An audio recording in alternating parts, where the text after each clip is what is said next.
All right, we're going to talk about this. I am a few weeks post Vipassana, my first 10-day Vipassana meditation retreat. And I say retreat because I don't think it's what people typically consider a retreat. It's not the most luxurious experience. It's actually just what I jokingly called spiritual jail or spiritual boot camp, really. And you are basically cut off from the outside world and just make sure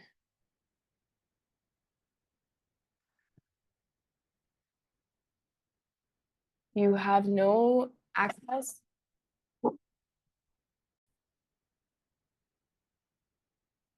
You aren't able to use your phone. So you can't communicate with the outside world. You can't digest media, news, information from anyone you know and love. You have no contact for support outside of where you are. And in addition to that, you are not allowed to, or you're not supposed to speak to anyone. It's called noble silence. You are only allowed to speak with the teacher and the teaching assistant. And you get there and you're like, what did I sign up for? And for me, the first few days were, what did I sign up for? Did I join a cult? How do I leave? Things like that move through my mind.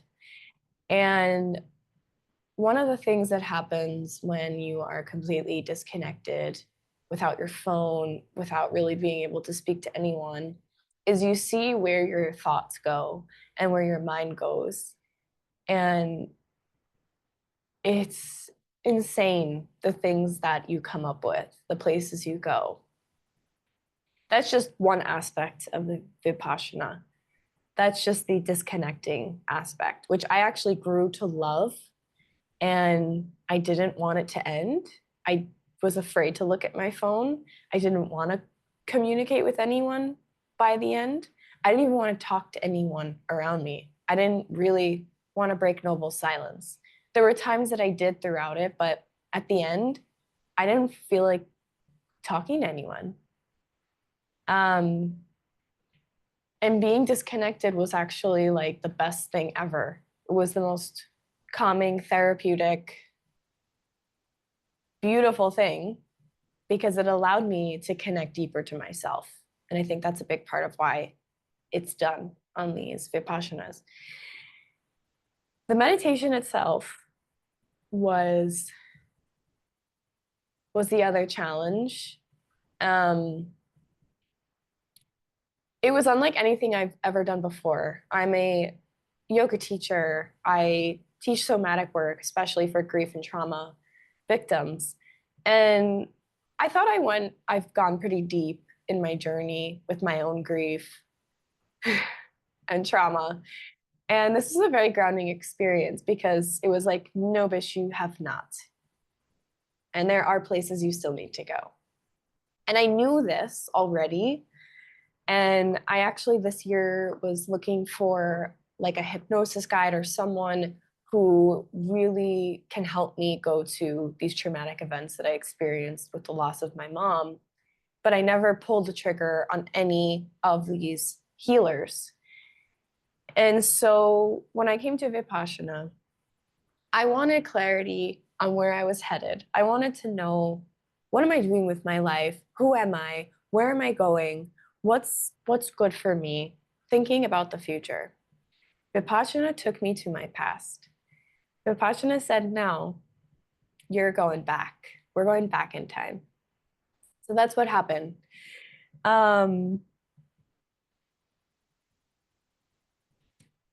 And it was necessary you realize that as you're like moving through it, how necessary this whole process really is.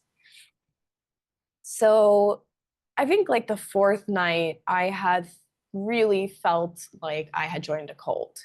And I have a very rebellious nature. I don't like being told what to do. I don't like being managed. I don't like, I didn't do well in school because I've never felt okay with the teacher disciplining me or telling me no or telling me I'm doing something wrong.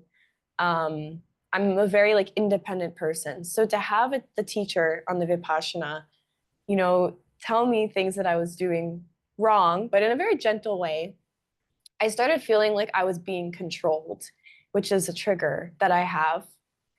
Um, and basically,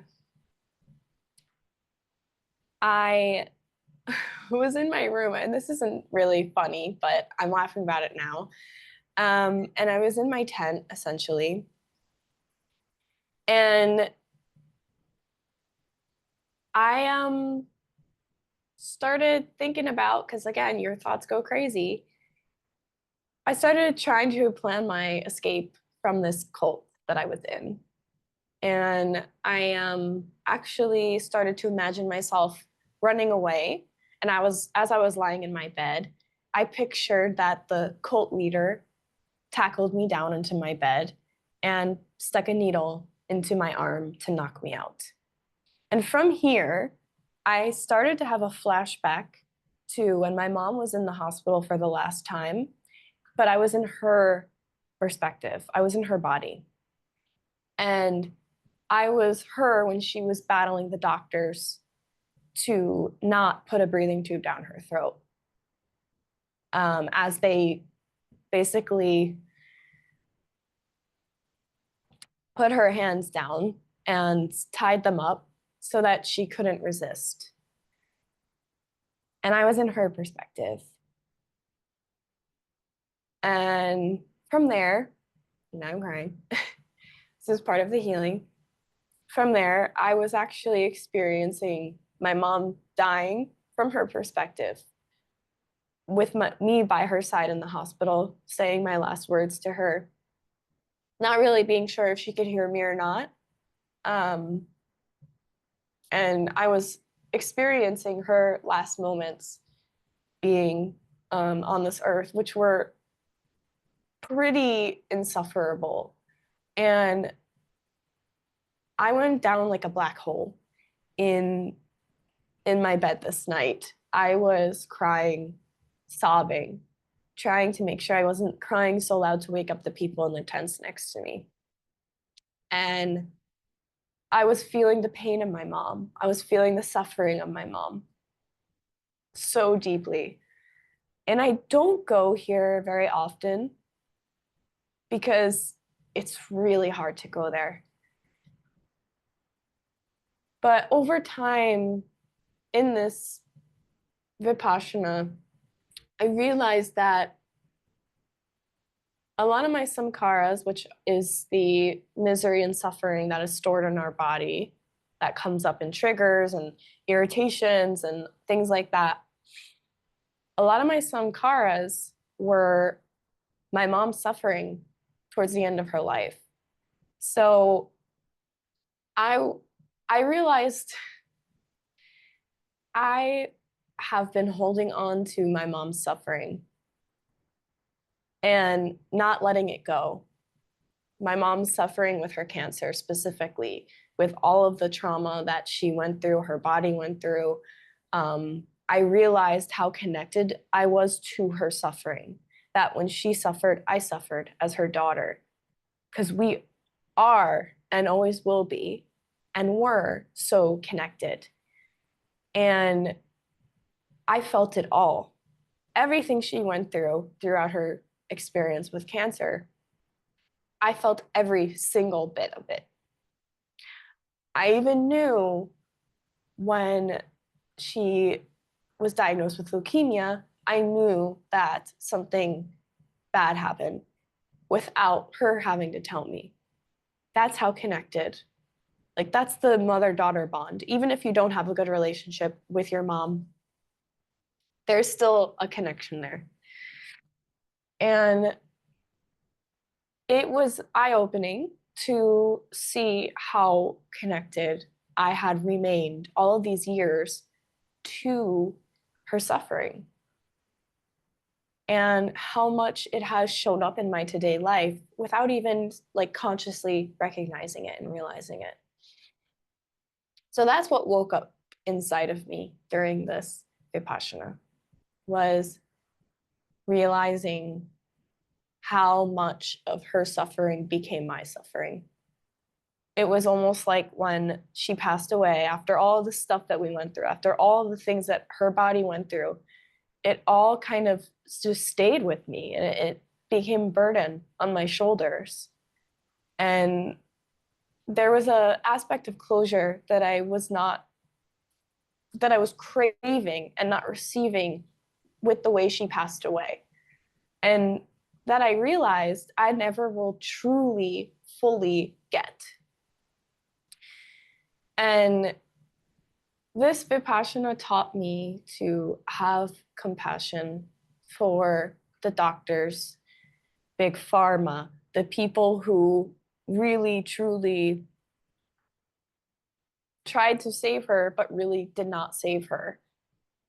And that if there is corruption in that field, which there absolutely is, Gonka, the guru essentially, who's teaching you Vipassana, says that we must have compassion for those people and understand that they are ignorant. Because if they were acting from their core, from their truth, from their source, they would not be doing these things. They would not be trying to make money off of people becoming sick. But because they are ignorant and because they are blinded by this ignorance, they are doing things that are causing more suffering. And the only way to really meet this energy is to feel compassion and to feel love. And that was a very hard thing for me to do, but I understood it. I understood that the only way to get through this for me personally is to remember, go to the dark memories of my mom, experience what I need to experience, cry, let it out, and then let the good memories come in of her with hair, with a smile on her face, with her soul still in her body. And to also see these people who were supposed to help her in a different light and just try to have compassion for them. Because in doing all of these things, I release the suffering. I let go of the sankhara. I can purify my mind and my body on a very deep level. So this experience really showed me what I'm carrying that I wasn't even aware I was carrying. And another thing that happened, there was many things that happened. I'm only just touching the surface here. But, well, for starters, my roommate broke her ankle the first night and got taken away by an ambulance. So that was crazy. And then a tree also fell on the girls' tents in my area while we were meditating. We heard it fall and it crushed down into their tent. And if the girl was sleeping in her cot, probably would have died because the impact of the tree completely went through the cot. So there was those things happening while we were at this disconnected place. And one day when we were meditating, we actually moved into the Vipassana, which is the sensations of the body and focusing from head to toes on all of these sensations of the body. I had experienced numbness, full numbness in my foot and my lower leg. And I started trying to wake it up because I got a little freaked out and nothing was waking it up. And then I found myself flashbacking to finding out my mom had leukemia when I had felt something weird in my body, that something bad had happened because the day before her leg had swelled up, went numb, and it was because there were blood clots. And I was in college. I had seen her the day before when her leg swelled up, and I felt that something was wrong. And I was leaving yoga as I got the call from her, as I was panically texting her, "What's going on? Are you okay?" Like, I knew something was wrong. She told me, "Jillian, I have leukemia." And I went back there. And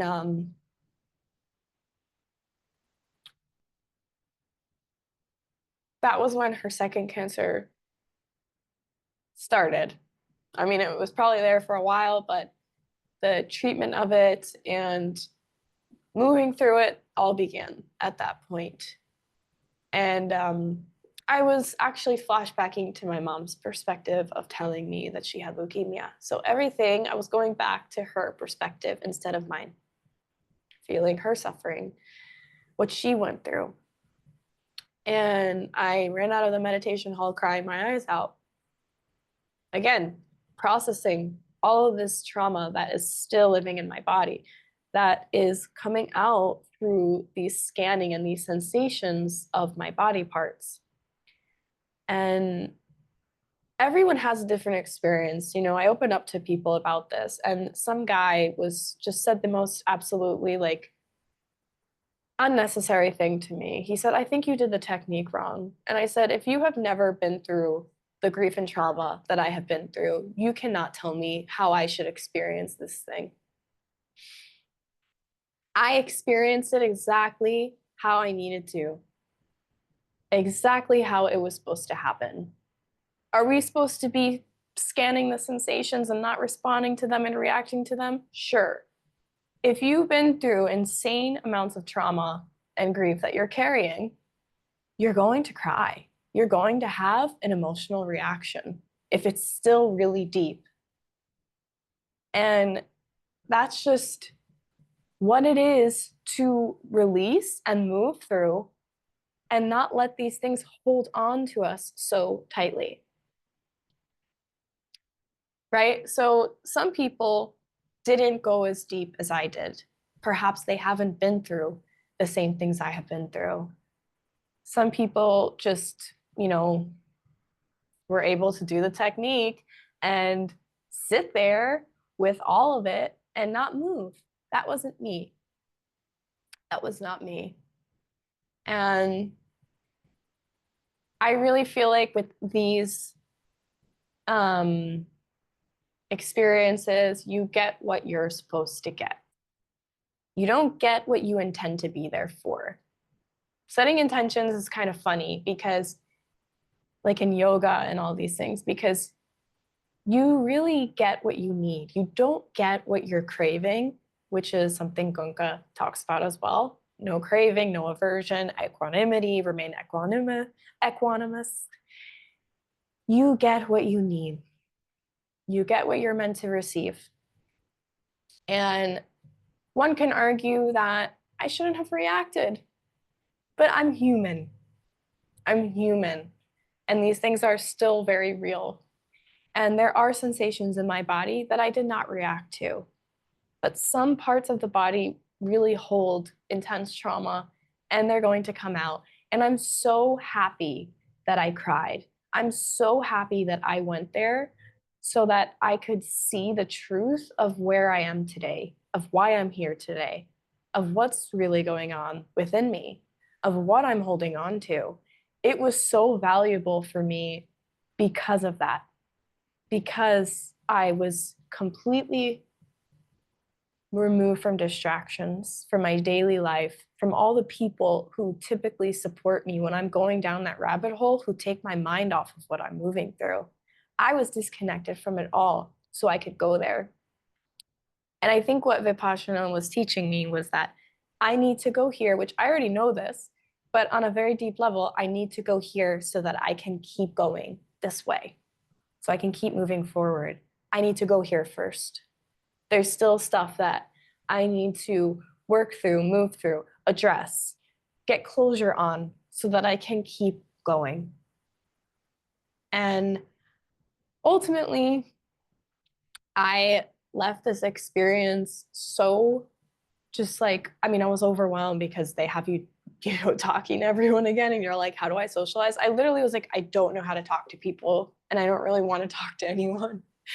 But people are so excited to be talking. And they're like, whoa, where are you from? Who are you? Tell me your life story. And I'm like, I don't even know who I am. It's another thing, like ego death. And um yeah, I realized how tied to my pain I was, how tied to my mom's suffering I was, how tied to the story I was of the girl who lost her mom when she was 21. And I was so ready to like move forward from that by the time it was over. And when we left, I went with these two girls that I really liked who I met in the beginning when we were allowed to talk. We just drove down the mountain. We were at this campsite in Hawaii, and you just see the coast and the ocean. And it's the most beautiful thing after 10 days of being on a mountain away from anything else, any other nature, any other climate. You're in the same climate. Suddenly it's sunny and there's an ocean. And we're listening to Elvis. We're listening to the Lilo and Stitch soundtrack. And it just is so special. And I found myself with my rental car driving down the coast in another area, finally alone. And I was crying and I was screaming, looking at the beauty of the nature that I have never seen before. That was just like hitting me in a way that I can't even explain. And I found myself driving to this beautiful beach and then just sitting there with all these people around me. And I just started meditating, just like I did on Vipassana. And it felt amazing. I felt so free. And I was moving and doing yoga, and I didn't mind that there were people around me. And it didn't distract me, right? Because we were meditating 3 times a day for 1 hour, more than an hour sometimes. And we were with all of these distractions, people's breathing, just sounds of the roof, rain, people coughing, people sneezing, and you just stay there and you remain as you are. And it helped me in doing that when I was in public. Felt like this is easy. I've been doing this for 10 days straight. Like you know, it just felt so good. And while not attaching to that good feeling, as Goenka would tell me, um, I just felt at peace. I felt really at peace when this was over. And yeah, it was definitely a special experience that I thought to myself I would never do again in the middle of it. Now I'm like, yeah, I'll sign up again. It's really, as he says, mind surgery. It's mind surgery. You're going into the depths of your soul, of your mind, and you're seeing how you respond and react to triggers, and you're working with it in a way that transforms it into acceptance and just being okay with everything and not reacting to it. And that was another thing. I wasn't getting triggered after I left by anything. So I leave you with that. If you're considering joining one, it's not easy. And everyone's like, I'm not ready for it. No one is ever ready for something like this. It's just something you do. I mean, if you have severe mental health issues, you should really consider this. But like as in like consider if you should go or not. But I will say that, you just have to go there, you know, you just have to go there. You're never ready for anything in life. You're never truly ready for anything. And going there might be the first step that you have for healing many, many years of something that's been holding you back that you don't even know is holding you back, just like I did. So I hope that this experience and me sharing it was helpful for anyone who's watching. Um, and yeah, if you want to go on one, I highly recommend it. I'm sending you all love, and I will see you soon.